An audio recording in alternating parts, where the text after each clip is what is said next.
Ketika Nabi berduka inilah Allah berikan hadiah. Hadiahnya ada. Hadiahnya adalah perintah sholat. Lalu apa kaitannya dengan moderasi beragama?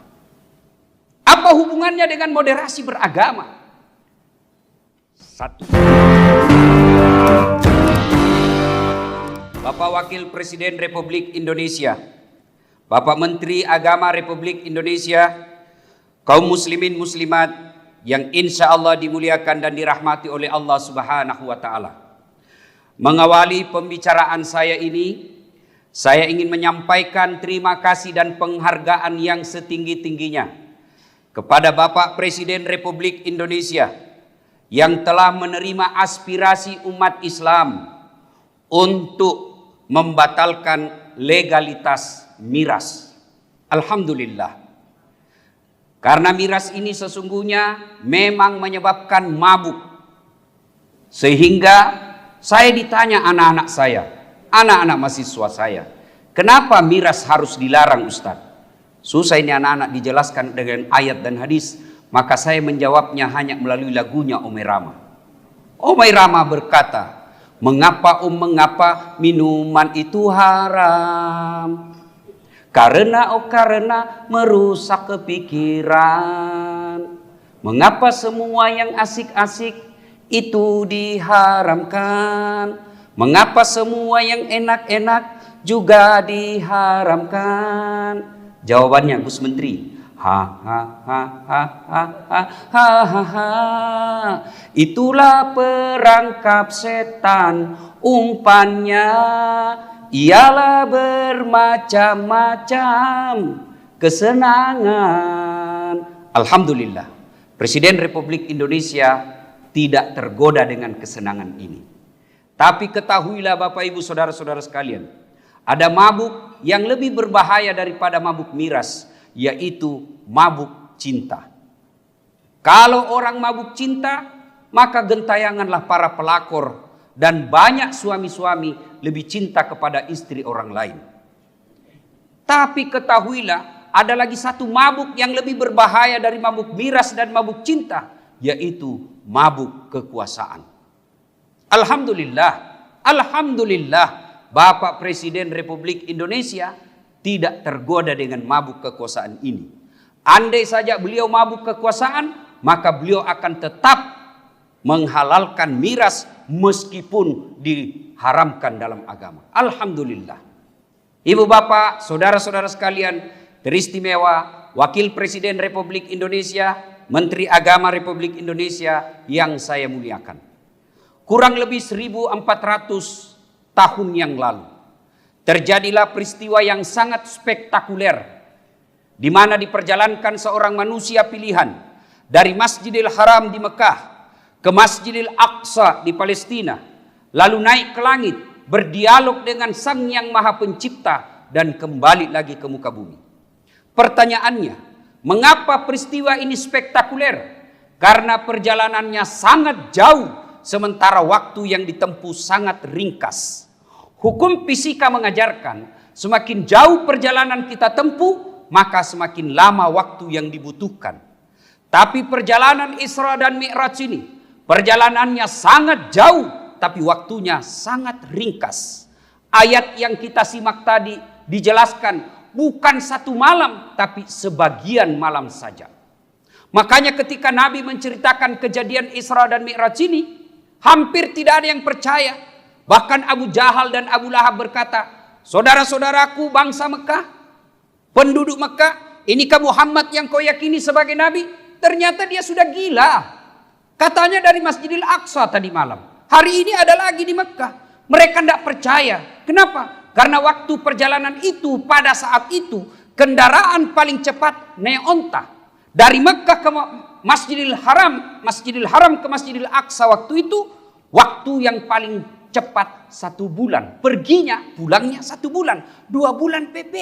Sementara Nabi tidak cukup 1 malam. Mereka tidak percaya. Mereka lupa bahwa sebenarnya perjalanan Isra dan Mi'raj ini bukan kehendaknya Nabi, tapi kehendak Allah Subhanahu wa Ta'ala. Contoh paling sederhana. Beberapa saat yang lalu, Pak Menteri ke luar Jakarta, ke Jawa Timur. Pagi berangkat, sampai di Jawa, kurang lebih duhur, bertemu dengan para pegawai. Selesai itu, balik lagi ke Jakarta. Ternyata tanpa sepengetahuan Pak Menteri, ada semut ikut di kantong beliau. Begitu sampai di rumah, dibukalah bajunya. Keluar itu semut dari kantong dan beliau berpidato. Saudara-saudara sekalian bangsa semut, baru saja saya pulang dari Surabaya. Kata semut yang lain, jam berapa aku pergi Mut? Baru tadi pagi. Dia bilang, malam kau ada lagi di Jakarta. Tidak masuk di akalku. Kau baru keluar saja dari parkiran rumah dinas menteri, kau diinjak mobil. Tidak mungkin. Kata semut yang ikut di kantongnya Pak Menteri, betul yang kau bilang. Kalau saya yang jalan, ini bukan saya yang jalan. Saya ikut di kantongnya Pak Menteri. Dari rumah ke Bandara Soekarno-Hatta. Naik pesawat ke Surabaya. Pulang juga begitu. Betul saya tidak pernah keluar dari kantongnya. Tapi betul saya dari Surabaya. Tidak masuk akal. Tapi bisa terjadi. Siapa yang jalan? Bukan semut. Tapi siapa yang jalan? Pak Menteri. Semut numpang mujur di kantong Pak Menteri. Begini mestinya kita memaknai kejadian Isra dan Mi'raj. Poin kedua, latar belakang. Mengapa Nabi diisrakan? Dalam sejarah perjalanan Islam ada dua nama tahun yang aneh-aneh di telinga kita. Satu, tahun gajah, tahun lahirnya Nabi. Dua, tahun duka cita, tahun Isra'nya Nabi. Kenapa disebut tahun duka cita? Karena ada dua orang yang meninggal pada tahun yang sama. Dicintai dan mencintai Nabi. Siapa? Paman beliau dan istri beliau Khadijah. Nah, tahun duka cita itulah turun perintah Allah. Jibril, kau turun jemput kekasihku Muhammad. Saya mau bawa jalan-jalan. Subhanallah. Ketemu dengan Allah. Saya saja waktu di WhatsApp oleh Pak Menteri. Diberikan undangan untuk masuk ke acara ini. Saya print itu Pak Menteri. Saya bawa kampungku itu suratnya Pak Menteri. Saya kasih lihat semua sepupuku di kampung. Saya bilang, lihat kau sepupumu. Ini baru Pak Menteri yang undang saya. Padahal Pak Menteri ada hilang jabatannya. Saya sudah senang. Gimana kalau diundang oleh Allah? Itulah hiburannya. Rasulullah bukan dihibur ke Ancol. Bukan ke Taman Mini. Kemana? Ketemu dengan Allah. Tahun duka cita. Sekarang kalau kita bawa ke Indonesia. Seluruh dunia. Kita lagi duka cita. Kenapa? Ada wabah. Namanya COVID-19. Keren betul namanya, tapi menakutkan. COVID-19. Tapi zaman Nabi, tidak ada medsos yang membuat orang makin cemas. Sekarang sudah ada wabah, medsos lagi mencemaskan kita. Coba lihat Pak, rakyat Indonesia begitu susahnya diurus. Waktu tidak ada vaksin, teriak bangsa Indonesia, mana vaksin? Datanglah vaksin, teriak lagi, ini tidak halal, palsu. Dinyatakanlah asli, masih teriak juga, ini tidak halal. Keluar fatwanya MUI, ini halal, masih teriak juga. Harus presiden dulu yang divaksin. Sudah divaksin lagi Pak Presiden, apalagi dia bilang jarumnya tidak masuk. Sudah ditunjukkan lagi jarumnya masuk, dia bilang lagi pencitraan. Zaman Nabi tahun duka cita tidak ada medsos. Maka pada saat ini mestinya, saat kita duka cita, mestinya kita punya kekompakan untuk menghadapi wabah ini. Ibu bapak, saudara-saudara sekalian yang saya hormati. Ketika Nabi berduka inilah, Allah berikan hadiah. Hadiahnya ada. Hadiahnya adalah perintah sholat. Lalu apa kaitannya dengan moderasi beragama? Apa hubungannya dengan moderasi beragama? Satu, ajaran Isra Mi'raj mengajarkan keseimbangan. Mana buktinya? Kita belajar dari Masjidil Haram ke Masjidil Aqsa. Ini adalah menggambarkan kepada kita, yuk kalau mau maju, mau sukses, moderasi beragamamu lancar, maka perbaiki hubunganmu kepada sesama manusia. Tapi tidak cukup hubunganmu kepada sesama manusia, maka sempurnakan pula dengan hubunganmu kepada Allah. Itulah Mi'raj. Isra'nya kepada sesama manusia, Mi'rajnya kepada Allah. Operasionalnya. Ada orang baik betul ibadahnya. Hitam jidatnya gara-gara sholat. Tahajud tiap malam. Senin Kamis dia puasa. berjamaah di masjid, tadarus tiap hari, tapi tetangga sebelah kanannya dia musuh gara-gara parkir. Tetangga depan rumahnya musuh gara-gara got. Samping kanannya musuh gara-gara bunga janda bolong. Lagi naik daun ini bunga janda bolong. Di belakangnya bertengkar gara-gara gotnya atau binatang ternaknya. Apa mereka baik? Tidak. Nabi menginformasikan, orang baik itu bukan yang sekedar sholatnya bagus. Orang baik itu bukan sekedar tiap tahun dia pergi umroh. Tapi siapa orang baik? Khairun nas anfa'uhum linnas. Yang paling banyak manfaatnya buat orang lain. Bisa jadi sholatnya cuma hanya 5 waktu. Bisa jadi sedekahnya hanya seadanya. Bisa jadi dia tidak umroh, tidak pernah haji. Tapi dia banyak manfaat di lingkungannya. Dia sebarkan kebaikan. Dia menjadi rahmatan lil alamin. Islam yang membawa keberkahan bagi lingkungannya. Dia lebih baik daripada yang hitam jidatnya tapi banyak musuhnya. Inilah yang disebut keseimbangan. Tapi sebaliknya, ada orang bagus akhlaknya, tutur katanya santun, sedekahnya cukup, tapi tidak pernah sholat. Ini juga tidak baik. Maka diajarkanlah keseimbangan Isra Mi'raj. Perbaiki hubunganmu horizontal, jangan lupa vertikal. Inilah yang kita kenal dengan hablum minallah, hablum minan nas. Ajaran kedua, musyawarah. Ketika turun Rasulullah telah ketemu dengan Allah, kan Nabi mengajukan proposal. Ibarat saya ketemu Pak Menteri proposal saya Pak Menteri. Nabi juga mengajukan proposal. Ya Allah, umatku ini kan kecil-kecil, pendek-pendek, ceper. Umurnya pun pendek-pendek. Ya Allah, kasihlah kami keistimewaan. Allah sampaikan, Muhammad, saya berikan kamu hadiah yang tidak pernah aku berikan kepada umat dan Nabi sebelummu. Yaitu sholat 50 kali sehari semalam. Gembiralah Nabi. Turun, ketemu Nabi Musa. Kalau bahasa kita, Mas Bro, gimana? Apa kau dapat dari Allah untuk umatmu? Alhamdulillah, saya dapat perintah sholat 50 kali sehari semalam. Nabi Musa berkata, berapa? 50 bos. Enggak salah. Enggak mampu itu umatmu. Umatku saya gede-gede, kuat-kuat. Enggak mampu kalau 50. Kau minta diskon lah. Ini dalam hadis enggak seperti ini. Ini bahasanya dasar latif. Ya, saya diminta sama Pak Menteri supaya dakwah itu jangan menakutkan. Ya. Naiklah. Ya Allah, terlalu banyak ya Allah. Mintalah keringanan.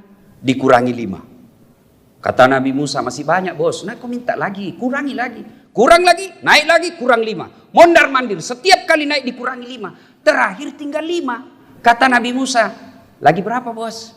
5. Masih banyak. Naik lagi minta. Ketahuan cerdasnya Nabi.